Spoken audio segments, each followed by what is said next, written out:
18 तारखेला नागपुरात शिवसेना पक्षप्रमुख उद्धव ठाकरे यांच्या नेतृत्वाखाली हिंदूंना जागं करण्यासाठी नागपूर निवडलं आहे. रामरक्षा आंदोलन जे आम्ही मुंबईत सुरू केलं आणि संपूर्ण महाराष्ट्रातल्या 36 जिल्ह्यांमध्ये उद्धव ठाकरे पोहोचणार आहे. कारण सगळ्यांना माहिती आहे.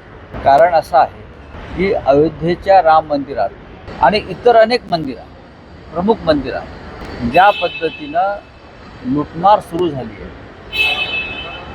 राम मंदिरातल्या ते दानपेट्या चोरीला गेल्या, फार गंभीर गोष्ट आहे.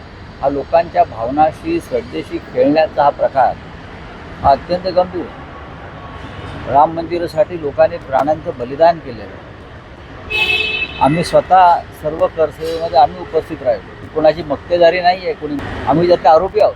अशा वेळेला जे घडलं आहे त्याचा खंतना खेद आज राष्ट्रीय स्वयंसेवक संघाचं मी स्टेटमेंट बघितलेलं आहे त्यांच्या नेत्यांचं की राम मंदिरातील चोरीबाबत, दानपेटीच्या चोरीबाबत राष्ट्रीय स्वयंसेवक संघानं मला वाटतं त्यांच्या बेळगावच्या बैठकीमध्ये दुःख व्यक्त केलेलं आहे, खेद व्यक्त केलेलं. पण हे प्रकरण तेवढ्यावर थांबणार नाही.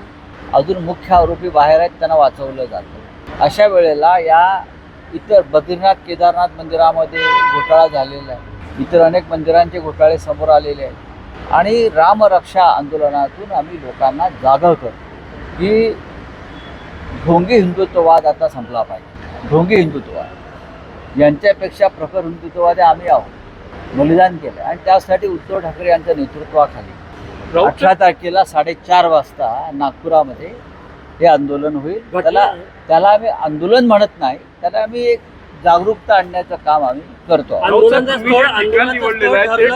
दुसरी गोष्ट की संघ परिवारातल्या कोणकोणत्या संघटना आम्ही सगळ्यांना आमंत्रित करणार आहोत. हे काय एकपक्षीय आंदोलन आहे का तर नाही. जरी आम्ही यात पुढाकार घेतला असला तरी आम्ही संघाच्या प्रमुख नेत्यांनाही आमंत्रित करू. जर देवेंद्र फडणवीस इथे असतील नागपुरात तर त्यांनी सुद्धा या आंदोलनात सहभागी होऊन आपली भूमिका स्पष्ट करावी. इतकंच नव्हे तर काँग्रेस असेल, राष्ट्रवादी काँग्रेस असतील, आम्ही सगळ्यांना आमंत्रित करू. हो, आम्ही त्याचं उभारणी करतोय, नेतृत्व करत आहोत. पण सगळ्यांनी यावं. हा राजकीय विषय नाही. राम हा राष्ट्रीय अस्मितेचं प्रतीक आहे, ज्याच्यासाठी देशानं आंदोलन केलं. त्याच्यामुळे त्याच रामाच्या बाबतीमध्ये अशा प्रकारे काही घडत असेल चुकीच्या गोष्टी तर संपूर्ण देशातल्या राजकीय पक्षांनी एकत्र यायला पाहिजे आणि नागपुरातून आम्ही त्याची सुरुवात परत करतो. मुंबईत तर केलीच आम्ही. नागपूर देशाची उपराजधानी आहे, हिंदुत्वाची एक राजधानी आहे. इथं राष्ट्रीय स्वयंसेवक संघाचं मुख्यालय आहे. इतर अनेक संघटना इथे काम करत असतात, आम्ही काम करतो. त्याच्यामुळे आम्ही संघ परिवाराच्या प्रत्येक घटकाला आणि ज्यांना संघाचे विचार मान्य नसतील पण रामाच्या मंदिरातील लूट जी झाली आहे त्याच्यावर ज्यांना चिंता वाटते त्या सगळ्यांनी यावं. मला बघा, अजिबात नाही. मला ते कुठे राहतात त्यांच्या घराचा पत्ताही मला माहीत नाही. जे तुम्ही आता म्हणताय की त्या ठिकाणी मी आता जातो आहे, ती जागा आता मी पाहणार आहे. त्यानंतर इतर काही स्थळं आम्ही उद्या पाहणार आहोत. उद्या आमचे इतर काही प्रमुख सहकारी येत आहेत. अंबादास दानवे येत आहेत, पार्टीचे सेक्रेटरी सुरेश चव्हाण येत आहेत, इतर काही प्रमुख लोक येतील आणि आम्ही एक निर्णय घेऊ की आपल्याला जनतेच्या आणि सगळ्यांच्या सोयीसाठी आपल्याला हा कार्यक्रम कुठे करायचा आहे. देवेंद्रजी जर घरी असतील त्या दिवशी नागपुरात तर आम्ही त्यांना नक्की आमंत्रण द्यावं. मुख्यमंत्री दुपारी बोललेले आहे की मी त्या रामरक्षा पठणाला येईल, फक्त उद्धव ठाकरेंनी रामरक्षा म्हणजे पाठांतर करून यावं. गेल्या वेळी ते 2 बघा, ज्यांना रामरक्षा पाठांतराची एवढी चिंता वाटते त्या रामरक्षा पाठांतर करणाऱ्यांनीच राम मंदिर लुटलं आहे मला माहिती आहे. ज्यांना उत्तम रामरक्षा म्हणता येत होती, हेच राम मंदिरातले चोर निघाले.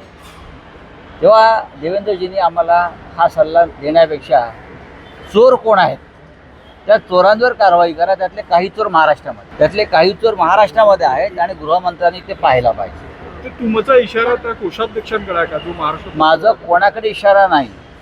रामरक्षा ज्यांना उत्तम प्रकारे बोलता येते अशाच लोकांनी राम मंदिराची 550 कोटीची दानपेटी चोरलेली आहे आणि गेल्या 12 वर्षामध्ये 14,000 कोटी लुटलेले आहेत आणि सगळी मंदिरं जी लुटली जात आहेत त्यांना उत्तम प्रकारे रामरक्षा म्हणता येते.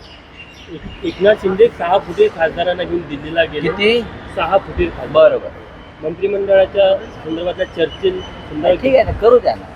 एकनाथ शिंदेला दुसरं काम काय? त्यांना जर काय काम असेल तर त्यांनी सांगावं, याला फोडा आणि त्याला फोडा.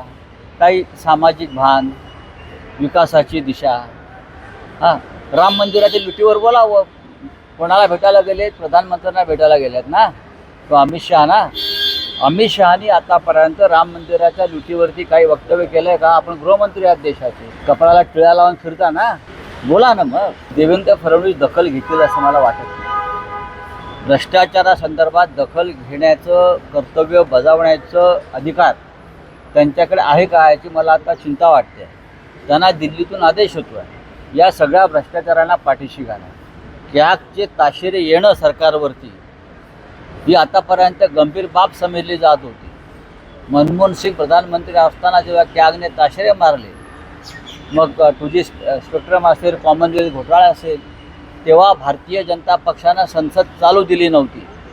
आणि या महाराष्ट्रामध्ये 3,515 कोटीचा घोटाळा, 92 लाख बोगस लाभार्थी लाडक्या बहिणींच्या संदर्भात जो झाला आहे, हा या देशाच्या इतिहासातला सगळ्यात मोठा घोटाळा सिद्ध होणार आहे, हे तुम्हाला मी सांगतो. देवेंद्र फडणवीस म्हणाले की आणि देवेंद्र फडणवीस यांना जरी उत्तम रामरक्षा येत असली तरी ते रामरक्षा म्हणून घोटाळे दूर करू शकत नाही. मंत्रालयात काय ते रामरक्षा म्हणायला जातात का गृहमंत्री म्हणून? नाही.